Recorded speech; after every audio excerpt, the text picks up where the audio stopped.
بسم اللہ الرحمن الرحیم۔ السلام علیکم۔ آج 18 جولائی بروز منگل ہم بات کریں گے دو اہم ایشوز کے حوالے سے۔ آرمی عدالتوں کے خلاف جو درخواستیں تھیں، اعتزاز احسن صاحب کی پہلے درخواست آ چکی تھی، اس کے علاوہ جو جواد خواجہ صاحب ہیں سابق چیف جسٹس آف پاکستان، ان کی درخواست آ چکی تھی، عمران خان کی اپنی درخواست تھی، یہ جو سول سوسائٹی کی جانب سے درخواستیں تھیں۔ اب وہیں پہ سپریم کورٹ بار ایسوسی ایشن کی، یہ بار ایسوسی ایشن کی پہلی درخواست ہے آرمی عدالتوں کے خلاف، چونکہ پہلے اس کے اوپر لاہور ہائی کورٹ بار ایسوسی ایشن نے، لاہور بار ایسوسی ایشن نے اور سپریم کورٹ بار ایسوسی ایشن نے بڑا تگڑا سٹینڈ لیا تھا، حتیٰ کہ آرمی عدالتوں سے متعلق تو پاکستان بار کونسل جو پی ڈی ایم گروپ ہے ان کی جانب سے بھی اعتراض کیے گئے تھے اور انہوں نے اس بات کو، اس کی مذمت کی تھی۔ اب درخواست دائر کی گئی ہے، اس درخواست پر آج سماعت ہونے جا رہی ہے، لیکن جو وفاقی حکومت نے جواب جمع کروایا ہے وہ بہت اہم ہے۔ آرمی عدالتوں سے متعلق درخواستوں میں وفاقی حکومت نے یہ کہا ہے کہ آرمی عدالتوں میں قومی سلامتی کا جو خطرہ ہوتے ہیں ان کا ٹرائل آرمی عدالتوں میں کرنا یہ آئینی ہے، آئین میں موجود ہے۔ اور کیا ان کی جانب سے درخواست اپنے جواب میں جو عدالت سے استدعا کی گئی ہے اور پھر فل کورٹ بینچ بنانے کی تشکیل دینے کی جو استدعا کی گئی ہے اس کے اوپر بھی ہم بات کریں گے۔ پہلے تو میں آپ کو ایک اہم کیس ہے چیف جسٹس امرتا بندیال صاحب کی سربراہی میں عائشہ ملک صاحبہ، یہ 2 رکنی بینچ ہے، ہمارے ہاں روزمرہ جو معاملات ہیں، مسائل ہیں، ان سے متعلق ہے۔ 14 سالہ ایک نابالغہ لڑکی کی شادی ہوئی تھی اور اس معاملے پر جو والدین تھے انہوں نے پہلے ہائی کورٹ میں چیلنج کیا اور کہا جی کہ بچی چھوٹی ہے، اس کو اغوا کر کے شادی کی گئی ہے، اور پھر یہ معاملہ سپریم کورٹ تک پہنچا۔ سپریم کورٹ میں لڑکی کے اغوا اور شادی کرنے سے متعلق کیس پر سماعت ہوئی، 2 رکنی بینچ تھا چیف کی سربراہی میں۔ درخواست گزار والدہ متاثرہ لڑکی نے کہا کہ لڑکی نابالغ تھی، اغوا کر کے شادی کی گئی، جس پر چیف جسٹس پاکستان کا کہنا تھا کہ اس بچی کی عمر شادی کرنے کی ہے ہی نہیں، تو اس کو شادی کیسے کہا جا سکتا ہے۔ عائشہ ملک صاحبہ نے کہا کہ کم عمری شادی کرانے پر انہوں نے سخت برہمی کا اظہار کرتے ہوئے کہا کہ اس معاملے پر اس کے خاوند کو جیل بھیجا جائے۔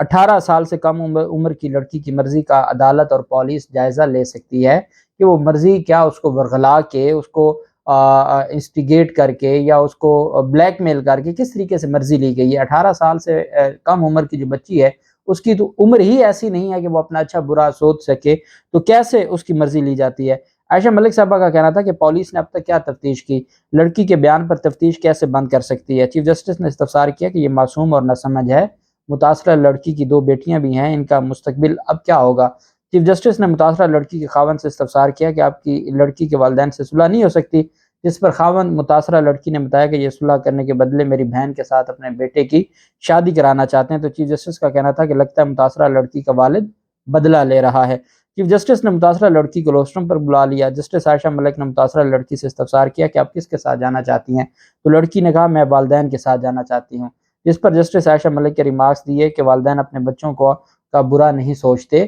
اور اگر آپ یہ پہلے سوچ لیتی تو آج آپ اس مقام پہ نہ کھڑی ہوتی کہ آپ 2 بچے بھی ہیں اور ان کی ذمہ داری بھی اب آپ کے کندھوں پر آ گئی ہے۔ سپریم کورٹ نے 14 سالہ لڑکی اور اس کی 2 بیٹیاں والدین کے حوالے کر دیں اور لڑکی کا میڈیکل کرا کر اصل عمر کی تصدیق اور خانے وال پولیس کو 1 ماہ میں تفتیش مکمل کرنے کا حکم دیا۔ عدالت نے کہا کہ لڑکی کا شوہر بلا وجہ اپنی بیوی کو تنگ نہ کرے اور پولیس تفتیش میں تعاون کرے۔ بعد ازاں عدالت نے کیس کی سماعت 1 ماہ کے لیے ملتوی کر دی اور جو بچی ہے، خاتون ہے، لڑکی، اس کو والدین کے حوالے کر دیا۔ یہ ہمارے معاشرے کا ایک بڑا بدقسمت ایک ایسا اس کو آپ کہہ سکتے ہیں کہ جو ایک رسم چل پڑی ہے، اور اس طرح کی چھوٹی بچیوں کے ساتھ، نابالغ بچیوں کے ساتھ شادی ہوتی ہے، اور چونکہ اس طرح کی جو شادی ہے وہ چلتی بھی، اب آپ کو پتہ ہے ڈیورس کا جو ریٹ ہے ہمارے ہاں بہت زیادہ ہے، خلا کا ریٹ، اور اس میں میکسیمم یہی کیسز ہوتے ہیں جو 3 سال پہلے عدالتوں میں کورٹ میرج کروانے آتے ہیں، وہ 3 سال بعد انہی عدالتوں میں ڈائیورس لینے بھی آ جاتے ہیں۔ اور اس کی وجہ، سب سے بڑی وجہ یہ ہوتی ہے کہ جس نے شادی کی ہوتی ہے وہ بعد میں سنبھال نہیں پاتا، وہ عزت نہیں دے پاتا، وہ ان کا خیال نہیں رکھ پاتا، ان کے اخراجات نہیں اٹھا سکتا، جس کی وجہ سے یہ سارے معاملات بنتے ہیں، اور ان کو 2-3 سال ہوتے ہیں، اس کے بعد ان کی جو چیزیں ہیں ان کو جب عقل آتی ہے تو وہ پھر اس مقام پہ کھڑے ہوتے ہیں۔ لیکن خدا کے لیے ہمیں اپنے معاشرے کو بچانا ہے، اور اس مسئلے پر عدالتوں کو سخت قانون سازی کرنی پڑے گی، اور اس طریقے سے یہ جو معاملات ہیں یہ حل نہیں ہو سکتے۔ وفاقی حکومت نے فوجی عدالتوں میں سویلینز کے ٹرائلز کو آئین اور قانون کے مطابق قرار دیتے ہوئے فوجی عدالتوں کے خلاف درخواستیں مسترد کرنے کی استدعا کی ہے۔ اٹارنی جنرل آف پاکستان کے توسط سے سپریم کورٹ میں جمع کروایا گیا جواب جہاں فوجی عدالتوں میں سویلینز کے ٹرائل کے خلاف درخواستوں پر سماعت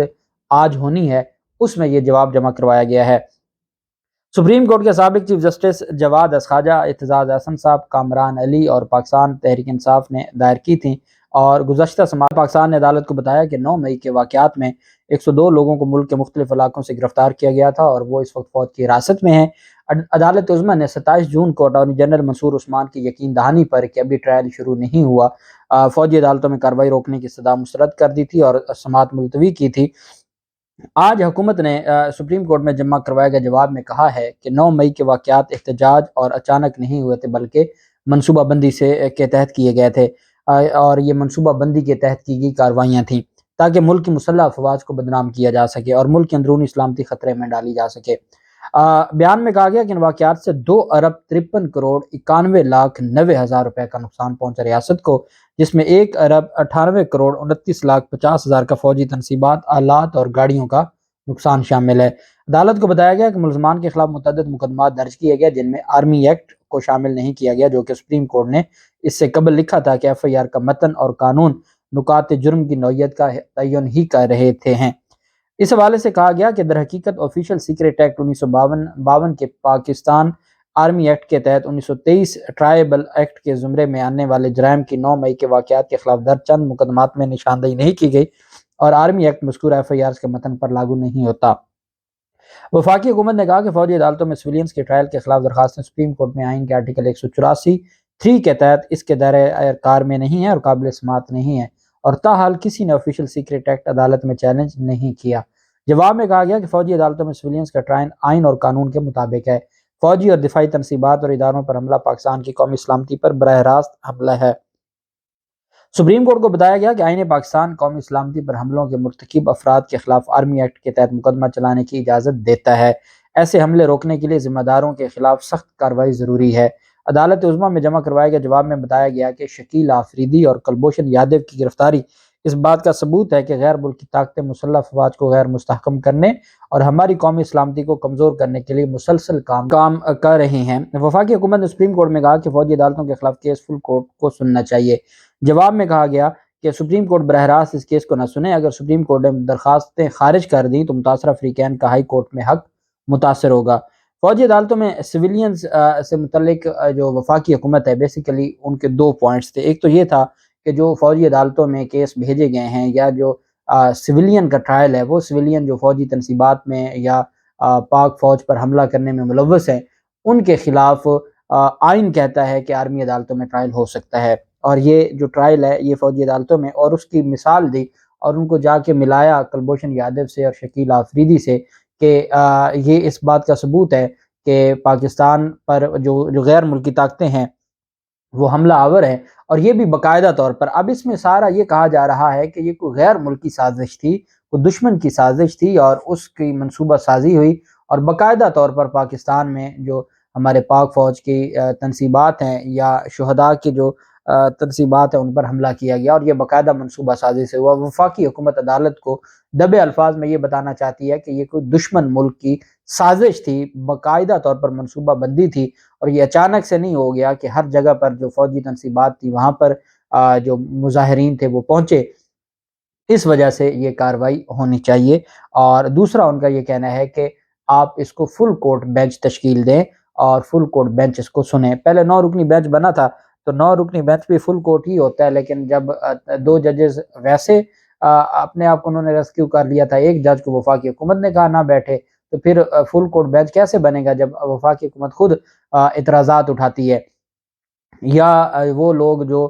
جن کو وفاقی حکومت بینچ میں بٹھانا چاہتی ہے وہ خود اپنے آپ کو اس بینچ سے الگ کر لیتے ہیں، تو پھر وہ کیسے؟ چیف جسٹس کے پاس کوئی آپشن رہتا نہیں ہے۔ دوسرا ان کا یہ کہنا ہے کہ یہ درخواستیں ہائی کورٹ میں قابل سماعت تھیں، یہ سپریم کورٹ آف پاکستان میں قابل سماعت نہیں ہے، اس وجہ سے بھی ان کو خارج کیا جائے۔ یہ ساری کی ساری جو درخواستیں اور یہ جو سارا معاملہ ہے یہ آنے کے بعد اب چیزیں آ گئیں صدر سپریم کورٹ بار ایسوسی ایشن کی جانب سے، کیونکہ اب تک جو درخواستیں تھیں اس میں جو صدر سپریم کورٹ بار ایسوسی ایشن کی جانب سے درخواست نہیں تھی، اور باقی جو درخواستیں تھیں وہ اس میں آئی تھیں، اور چونکہ بار ایسوسی ایشن کا ہمیشہ ایک بڑا کردار ہوتا ہے، بار ایسوسی ایشن کی جو درخواستیں ہیں ان کی جو ہمیشہ ایک اپنی ایک ویلیو ہوتی ہے۔ صدر سپریم کورٹ بار ایسوسی ایشن عابد زبیری صاحب نے یہ درخواست دائر کی ہے اور فوجی عدالتوں میں شہریوں کے ٹرائل کے معاملے پر صدر سپریم کورٹ بار ایسوسی ایشن کی درخواست قابل سماعت قرار دے دی ہے رجسٹرار آفس نے، اور کوئی آبجیکشن نہیں لگایا گیا اس کے اوپر اور اس کو قابل سماعت قرار دیا گیا ہے۔ صدر سپریم کورٹ بار ایسوسی ایشن رجسٹرار سپریم کورٹ کی جانب سے اس درخواست کو قابل سماعت قرار دیا گیا ہے۔ عدالت عظمیٰ کے رجسٹرار نے سپریم کورٹ بار کے صدر کی درخواست کو نمبر الاٹ کر دیا۔ رجسٹرار آفس نے عابد زبیری کی درخواست کو 30/2023 نمبر الاٹ کیا ہے اور اس کو قابل سماعت، مطلب یہ ہے کہ اس کے اوپر کوئی اعتراض نہیں لگا اور اس کو قابل سماعت قرار دیا گیا ہے۔ آج سپریم کورٹ آف پاکستان کا 6 رکنی لارجر بینچ سماعت کرنے جا رہا ہے، اور اس میں اب جانتے ہیں کہ چیف جسٹس عمر بندیال صاحب کی سربراہی میں یہ 5 رکنی بینچ ہے جو سماعت کرے گا، اور آج وفاقی حکومت کا جواب بھی جمع ہو چکا ہے۔ آج صدر سپریم کورٹ بار ایسوسی ایشن کی درخواست بھی آ چکی ہے۔ اصل معاملہ یہ ہے کہ اب یہ فائنل مرحلے کی طرف چلا گیا ہے۔ سپریم کورٹ آف پاکستان اس کو اسی ہفتے ڈیسائیڈ کر سکتی ہے، چونکہ یہ بہت اہم معاملہ ہے۔ پاکستان تحریک انصاف کے چیئرمین عمران خان نے رات بھی یہ خطاب کیا، آرمی عدالتوں سے متعلق انہوں نے اپنے خدشات کا اظہار کیا، اور جو باقی بین الاقوامی دنیا ہے اس کے حوالے سے بھی جو رد عمل آ رہا ہے۔ وفاقی حکومت کا اپنا موقف ہے، ہمارے اداروں کا اپنا موقف ہے،